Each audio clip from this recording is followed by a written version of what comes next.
Merci Estelle. Avec à plaisir.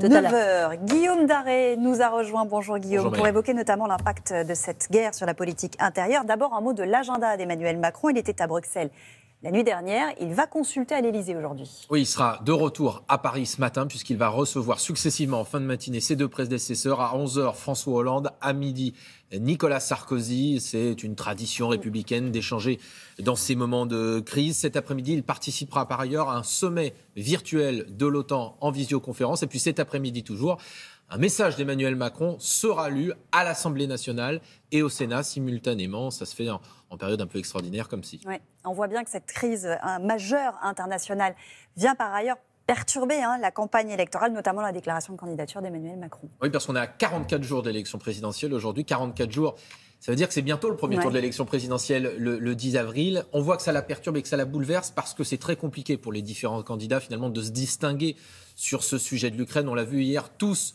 ont condamné l'invasion de ce pays par Vladimir Poutine. Il va sans doute y avoir pendant quelques jours au moins une sorte d'unité nationale autour d'Emmanuel Macron. Et c'est vrai qu'il va davantage probablement en tirer parti. Ce qui est compliqué pour Emmanuel Macron, en revanche, c'est que ça va lui compliquer évidemment son entrée en campagne. Juste en matière d'agenda, il n'est toujours pas officiellement candidat. Comment ça va se passer au milieu des réunions, des visioconférences, du G7, de l'OTAN? Ça ne va pas être simple. Ça ne va pas être simple non plus parce que ça peut être compliqué de voir des images des supporters d'Emmanuel Macron d'un grand meeting avec 10-15 000 personnes pendant que sur l'autre écran, vous verrez des bombardements sur l'Ukraine et sur Kiev.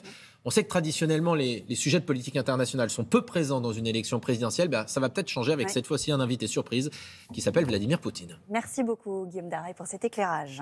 L'Union européenne a annoncé hier soir une série de sanctions, vous le savez, contre la Russie, notamment des sanctions financières avec le gel d'avoirs russes. Mais vous allez nous dire ce matin, Maud Descamps, qu'il y en existe une massive de sanctions qui pourrait vraiment embêter la Russie. Oui, tout à fait. C'est l'arme ultime contre la Russie. Regardez ce que disent les Échos.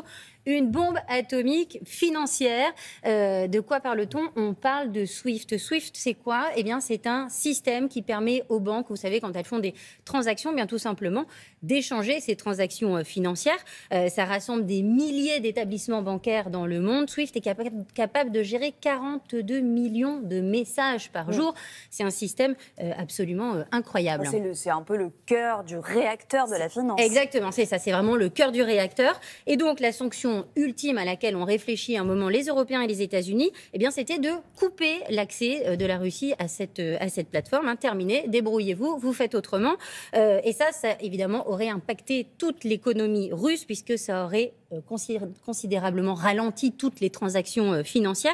Alors, on a failli le faire en 2014, vous savez, au moment de la guerre en Crimée. Et alors, à l'époque, le Kremlin s'était dit, on va quand même regarder un petit peu ce que ça voudrait dire pour nous si on n'avait plus accès à SWIFT. Eh bien, regardez, le Kremlin avait calculé que sur un an, eh bien, le fait de ne plus avoir accès à SWIFT aurait fait baisser la croissance russe de 5%, ce qui n'est pas rien. Vous voyez, là, on touche vraiment au portefeuille. Là, on est vraiment sur des sanctions. Alors, question toute bête, Maud. Pourquoi est-ce qu'on ne le fait pas? Alors, pourquoi est-ce qu'on ne l'a pas fait? Pourquoi ça n'a pas été décidé la nuit dernière par l'Union européenne?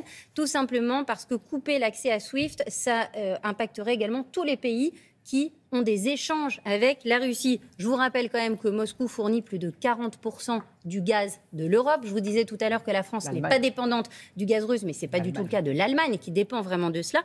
Et donc, en quelque sorte, si on coupait l'accès à SWIFT, eh bien, on ralentirait vraiment les transactions financières puisque toutes ces transactions passent également par cette plateforme.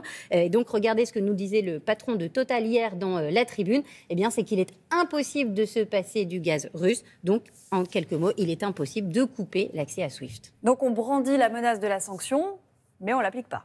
Exactement, vous savez, c'est un peu comme pour les enfants, c'est je compte jusqu'à 3 et puis une fois qu'on arrive à 3 et qu'on voit qu'il ne se passe rien, on se rend compte qu'on n'a plus vraiment de levier. Alors j'exagère un peu parce qu'il y a quand même toute une série de sanctions qui ont été prises cette nuit, on le sait, des sanctions sur les transports, sur l'énergie, sur les transactions financières.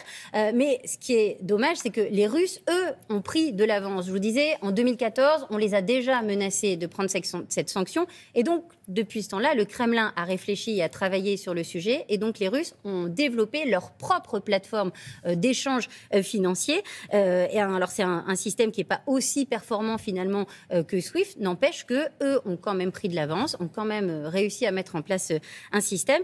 Et puis, donc, vous êtes en train de nous dire qu'ils ont, même si on l'appliquait, cette sanction-là, ils l'ont anticipée. Alors, ils l'ont anticipé, mais ce serait beaucoup plus lent. Donc, il y aurait quand même un impact sur la croissance. Ce serait peut-être pas moins 5% sur un an, mais il y aurait quand même un impact. Mais ce qui veut dire que la prochaine fois, espérons qu'il n'y en ait pas, mais en tout cas, la prochaine fois, il est tout à fait possible que la Russie ait développé son système informatique et plus besoin de passer par ce système-là. Et donc, ce sera vraiment un levier en moins pour les Européens. Et puis, si nous prenons des sanctions contre les Russes, il y a aussi le retour de bâton. Regardez ce que nous disait Le Monde hier, c'est que les bombardements russes se sont accompagnés aussi de cyberattaques. Donc ce n'est pas que la guerre sur le terrain, c'est aussi la guerre informatique. Et là-dessus, on sait que les Russes sont très très forts. Merci beaucoup Maude. Maya, place un témoignage à présent. Oui, celui d'Oleg.